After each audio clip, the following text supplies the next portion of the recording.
muito impressionante exatamente que um filme como esse, passado num ambiente de restos da sociedade, pessoas que estão ali lutando para serem vistas pela sociedade, é um filme que atrai a atenção, por exemplo, de empresas que fomentaram a realização disso.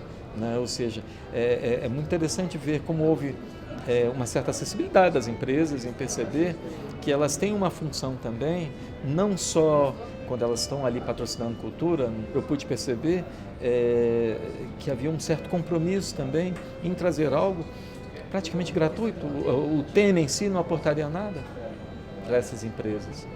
Mas, por outro lado, é aí que está o mérito, é mostrar, eu acho que é exatamente em trazer um elemento, que é um elemento tão importante para a sociedade, né, trazer esse debate, sem que haja um compromisso de grifes, de marcas, de função, né, eu acho que isso mostra, primeiro, como é importante ter o fomento, porque é um filme que dificilmente ele aconteceria, porque ele não é um filme com um tema popular.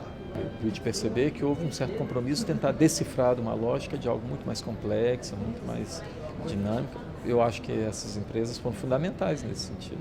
O livro, quando ele foi feito, na verdade, foi quase que um trabalho de luto.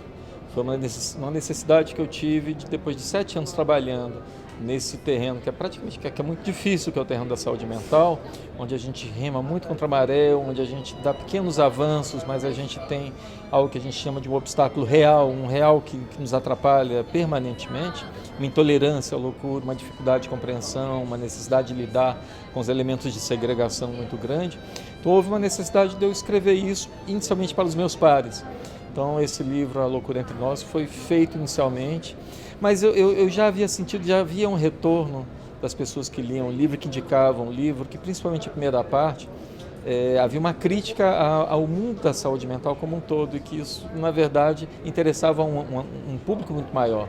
A diretora, a Fernanda, ela usou de uma estratégia que eu acho que é fundamental, que foi, primeiro, perceber que ela foi muito honesta ao deixar a câmera extremamente visível a quem quisesse aparecer para ela. Não houve câmera oculta. Ou seja, o que tinha que ser filmado foi filmado ali. Como é que um livro escrito por um psicanalista para psicanalistas pode interessar um ambiente um pouco maior?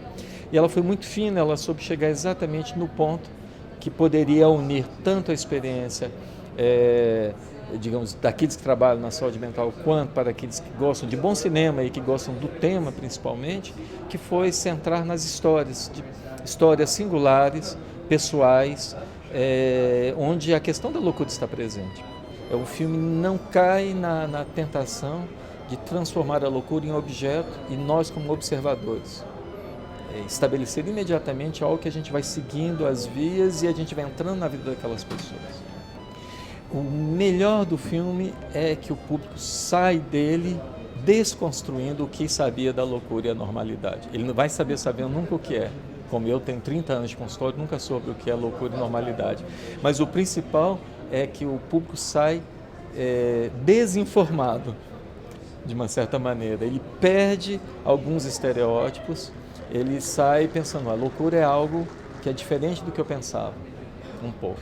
Por outro lado, a loucura é algo que sempre esteve em mim. Eu olho, me identifico com alguns comentários que são feitos. Em determinado momento, uma paciente fala assim, uma personagem, por que a vida? Poxa, quem nunca fez essa pergunta? Qual o valor da vida? O que estamos fazendo aqui? Né? Então é isso.